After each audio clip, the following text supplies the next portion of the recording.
दोस्तों नमस्कार, स्वागत है आपका परीक्षा खबरी में। 11 जनवरी 2022 की महत्वपूर्ण खबरों को देखेंगे।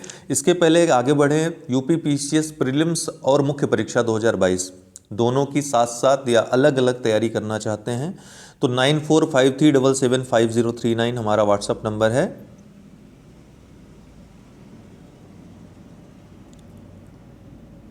तो 9453775039 अंत में स्लाइड में भी रहेगा, इस पे संपर्क करके जुड़ सकते हैं। वैकल्पिक विषय से भी अगर आप जुड़ना चाहते हैं तो वैकल्पिक विषय की तैयारी कर सकते हैं।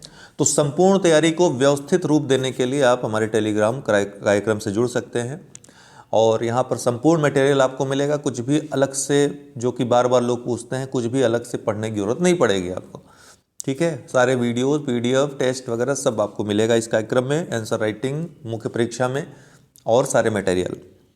ठीक है, तो अपने तैयारी को व्यवस्थित रूप देने के लिए, तैयारी को अंजाम देने के लिए आप अवश्य जुड़ सकते हैं हमारे टेलीग्राम कार्यक्रम से। आइए शुरू करते हैं। विल स्मिथ को किंग रिचर्ड के लिए मिला पहला गोल्डन ग्लोब पुरस्कार। किसको? विल स्मिथ को। इनको पहला ये गोल्डन ग्लोब पुरस्कार मिला है। काफ़ी चर्चित अभिनेता हैं, बड़े अभिनेता हैं, लेकिन पहला अवार्ड है, इसलिए खास जगह यहाँ पर दी है। विल स्मिथ को किंग रिचर्ड के लिए मिला पहला गोल्डन ग्लोब पुरस्कार ड्रामा श्रेणी में। गोल्डन ग्लोब 2022 पुरस्कार समारोह 9 जनवरी 2022 को हुआ। द पावर ऑफ डॉग ने सर्वश्रेष्ठ फिल्म का जीता। जेन कैंपियन ने द पावर ऑफ डॉग के लिए सर्वश्रेष्ठ निर्देशक का जीता। विल स्मिथ ने किंग रिचर्ड के लिए सर्वश्रेष्ठ फिल्म अभिनेता का, निकोल किडमैन सर्वश्रेष्ठ अभिनेत्री बीइंग द रिकॉर्ड्स मूवी के लिए, सर्वश्रेष्ठ विदेशी भाषा फिल्म ड्राइव माई कार, ये जापान की है, इसने जीता। श्रीलंका ने भारत की सहायता से शुरू की लग्जरी ट्रेन सेवा। तो भारत की सहायता से किस देश ने अभी हाल ही में लग्जरी ट्रेन सेवा शुरू की? श्रीलंका ने। पहला आपका ये फैक्ट हो गया। श्रीलंका ने भारत द्वारा दिए जाने वाले ऋण की मदद से जाफना जिले को राजधानी कोलंबो से जोड़ने वाली एक लग्जरी ट्रेन सेवा शुरू की। देखिए, श्रीलंका की 2 राजधानियाँ हैं, जिसमें आर्थिक राजधानी कोलंबो है और श्री जयवर्धनेपुरा जो है वो दूसरी राजधानी है, जो प्रशासनिक राजधानी है श्रीलंका की। दोनों ही याद रखना है। मुख्यतः राजधानी श्री जयवर्धनेपुर कोट्टे, वो रियल राजधानी है श्रीलंका की। फिलहाल कोलंबो में आर्थिक गतिविधियां ज़्यादा होती हैं, इसलिए कोलंबो को अक्सर चर्चा में रखा जाता है वैश्विक स्तर पर भी। लगभग 386 किलोमीटर की दूरी तय करते हुए 9 जनवरी 2022 को सभी सुविधाओं के साथ इंटरसिटी रेल सेवा शुरू की गई। भारत ने ऋण सुविधा के तहत एसी डीजल मल्टीपल यूनिट प्रदान की थी। श्रीलंका की बात करें तो दक्षिण एशियाई देश है, सार्क का सदस्य भी है। श्रीलंका, जिसे पहले सीलोन के नाम से जाना जाता था और आधिकारिक तौर पर democratic socialist Republic of Sri Lanka, दक्षिण एशिया में एक द्वीपीय देश है, यह हिंद महासागर में बंगाल की खाड़ी के दक्षिण पश्चिम और अरब सागर के दक्षिण पूर्व में स्थित है। यह मन्नार की खाड़ी और पाक जल डमरू मध्य द्वारा भारतीय उपमहाद्वीप से अलग होता है। इसकी राजधानियां कौन है? कोलंबो और श्री जयवर्धनेपुरा कोट्टे। मुद्रा क्या है? श्रीलंकाई रुपया। राष्ट्रपति कौन है वर्तमान में? गोटबाया राजपक्षे। जनसंख्या 2.19 करोड़ है, विश्व बैंक के अनुसार 2020 में जो आंकड़ा आया था। यह है श्रीलंका। ठीक है, और ये है पाक बे और पाक जल डमरू मध्य, गल्फ ऑफ मन्नार, इसको अलग करता है भारतीय उपमहाद्वीप से श्रीलंका को। ठीक है, कोलंबो इसकी राजधानी है और बंदरगाह नगर भी है। इसके अलावा श्री जयवर्धनेपुर कोट्टे कोलंबो के पास ही स्थित इसकी प्रशासनिक राजधानी है। श्रीलंका के प्रमुख पोर्ट हैं। उत्तर से दक्षिण का क्रम आ सकता है कभी भी लगाने के लिए, अक्सर चर्चा में रहते हैं।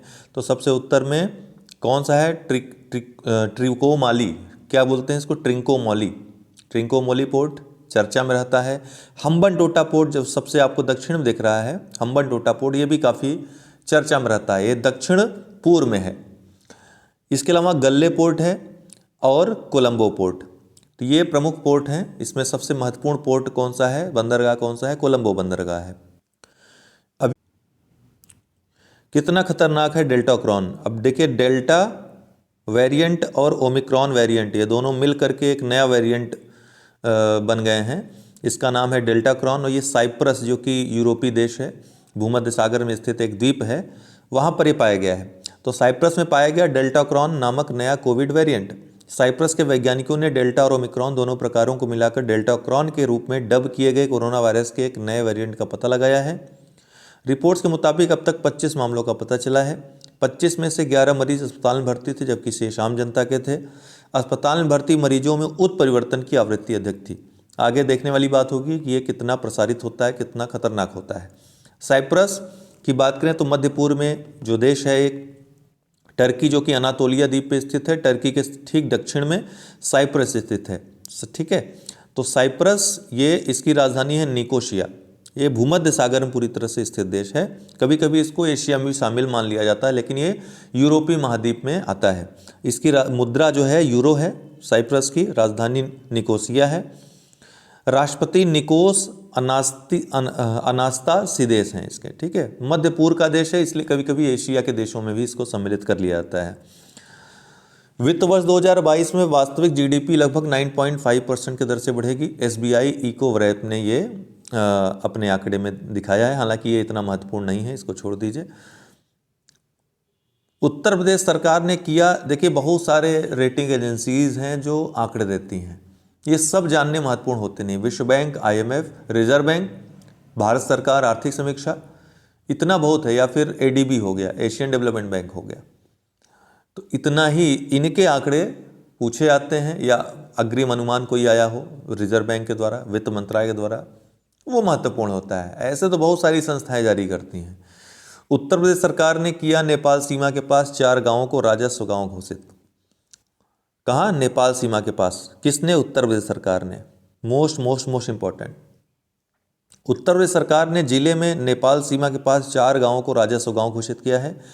ये मिहिनपुरवा तहसील में स्थित, किस तहसील में? मिहिनपुरवा तहसील में स्थित भवानीपुर, तेढ़िया, ढाकिया, बिछिया, ये गांव हैं। ठीक है, और ये चारों ही गांव वतांगिया गांव है, जहां पर वतांगिया समुदाय के लोग रहते हैं। वतांगिया समुदाय में म्यांमार से औपनिवेशिक शासन के दौरान पेड़ लगाने के लिए लाए गए लोग शामिल हैं, ध्यान रखिएगा। राजस्व गांव एक सीमांकित छोटा प्रशासनिक क्षेत्र होता है। आरबीआई के पूर्व गवर्नर उर्जित पटेल को नियुक्त किया गया एआईआईबी का उपाध्यक्ष। तो आरबीआई के पूर्व गवर्नर उर्जित पटेल को नियुक्त किया गया एआईआईबी का उपाध्यक्ष।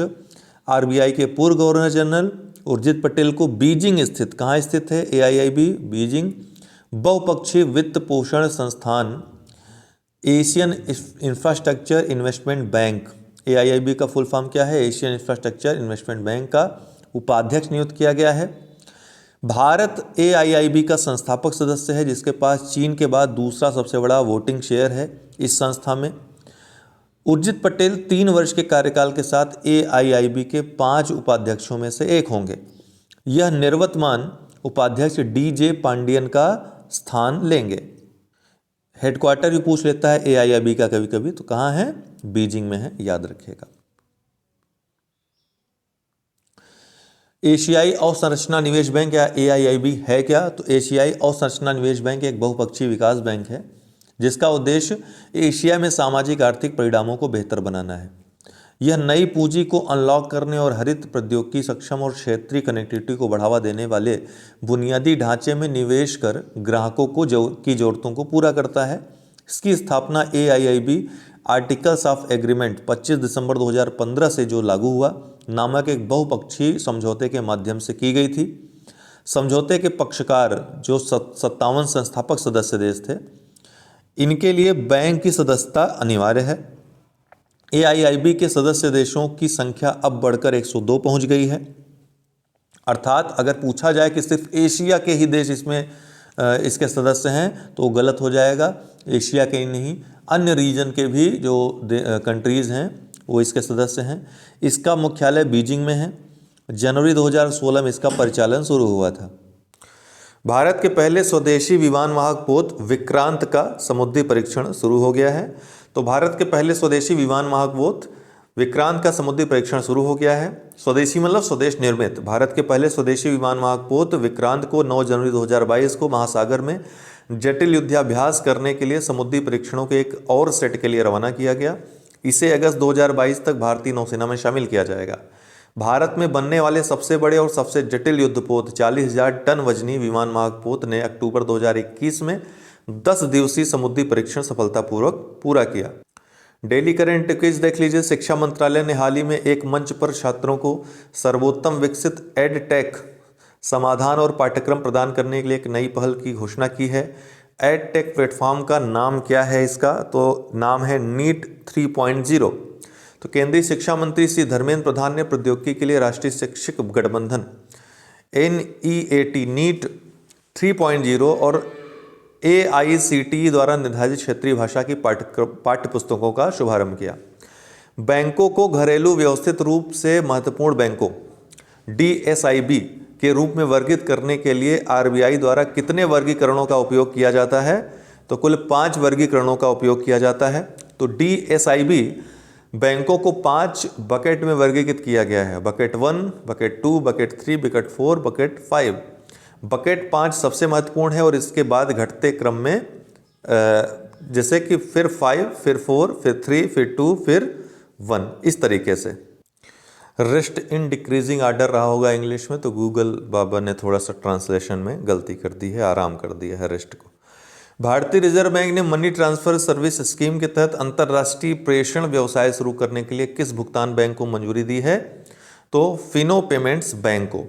भारतीय रिजर्व बैंक ने मनी ट्रांसफर सर्विस स्कीम के तहत अंतर्राष्ट्रीय प्रेषण व्यवसाय शुरू करने के लिए फिनो पेमेंट्स बैंक को मंजूरी दे दी है। किसको? फिनो पेमेंट्स बैंक को। ईंधन की कीमतों में तेज वृद्धि को लेकर किस देश में हिंसक झड़पें हुई? तो कजाकिस्तान में ईंधन की कीमतों में तेज वृद्धि को लेकर के अभी हाल ही में हिंसक झड़पें हुई हैं। तो रूस के नेतृत्व वाले गठबंधन ने कजाकिस्तान के राष्ट्रपति कसीम जोमार्ट टोकायव के अनुरोध के बाद देश में चल रही अशांति का प्रबंधन करने और देश में व्यवस्था बहाल करने के लिए शांति सैनिकों को भेजा है। केंद्रीय आयुष मंत्री ने किस शहर में हार्टफुलनेस इंटरनेशनल योग एकेडमी की आधारशिला रखी है? अभी कल ही हमने बताया था, तो हैदराबाद में रखी है। ठीक है, हार्टफुलनेस इंटरनेशनल योग एकेडमी की। नवीनतम ICC men's test batting ranking 2022 में विराट कोहली की रैंकिंग क्या है? तो 9वीं रैंकिंग है। भारतीय टेस्ट कप्तान विराट कोहली ICC पुरुष टेस्ट बल्लेबाजी रैंकिंग में 9वें स्थान पर खिसक गए हैं, जबकि रोहित शर्मा 5वें स्थान पर बरकरार हैं। फोटो पत्रकारिता में रामनाथ गोयनका पुरस्कार किसने जीता है? तो जीशान ए लतीफ़ ने रामनाथ गोयनका पुरस्कार जीता। कल चर्चा की थी हमने। अब्दुल्ला हमदोक ने हाल ही में किस देश के प्रधानमंत्री पद से इस्तीफा दे दिया है? तो सूडान के ये प्रधानमंत्री थे, इन्होंने अपने पद से इस्तीफा दे दिया है। चीन को किस फल में कोरोना वायरस के निशान मिले हैं?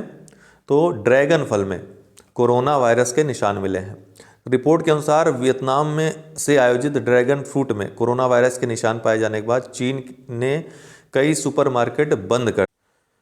$3 ट्रिलियन मार्केट कैप हासिल करने वाली दुनिया की पहली कंपनी कौन बन गई है? ये सेब नहीं होगा, एप्पल होगा। एप्पल। वीरांगना नहीं, अमेजन होगा। ये थोड़ा प्रॉब्लम हो गई है इसमें ट्रांसलेट करने में। ठीक है, इसको इंग्लिश वाला एक बार आप लोग देख लीजिएगा। तो एप्पल और ये अमेजन, माइक्रोसॉफ्ट, टेस्ला। तो एप्पल जो है कंपनी $3 ट्रिलियन तक ये इसका बाजार मूल्य पहुंच गया है। तो एक उपलब्धि इसने हासिल की है। प्रश्न आ सकता है यहाँ से। निम्नलिखित में से कौन सा क्रिप्टो वायर द्वारा लॉन्च किया गया भारत का पहला क्रिप्टो इंडेक्स है? तो याद रखिएगा, नाम IC15 नाम है और ये पूछा जाएगा प्रश्न अवश्य। किस राज्य ने खुद को बाल विवाह मुक्त, राज्य नहीं किस जिले ने खुद को बाल विवाह मुक्त जिला घोषित किया है? राज्य में पहला है, तो ये गंजाम डिस्ट्रिक्ट है। गंजाम जिला कहाँ पर है? उड़ीसा में। याद रखिएगा, उड़ीसा का गंजाम जिला, इसी ने अपने आप को बाल विवाह मुक्त जिला घोषित किया है। तो एक अच्छी पहल है। रिचर्ड लीकी, जिनका हाल ही में निधन हो गया, किस देश के विश्व प्रसिद्ध संरक्षणवादी और जीवाश्म शिकारी थे? तो किस देश के थे? केन्या के थे। ठीक है, तो आज के लिए इतना ही। बहुत बहुत धन्यवाद। व्हाट्सएप नंबर है, संपर्क करके और कोई अगर जानकारी क्वेरी हो तो कर सकते हैं। बहुत बहुत धन्यवाद।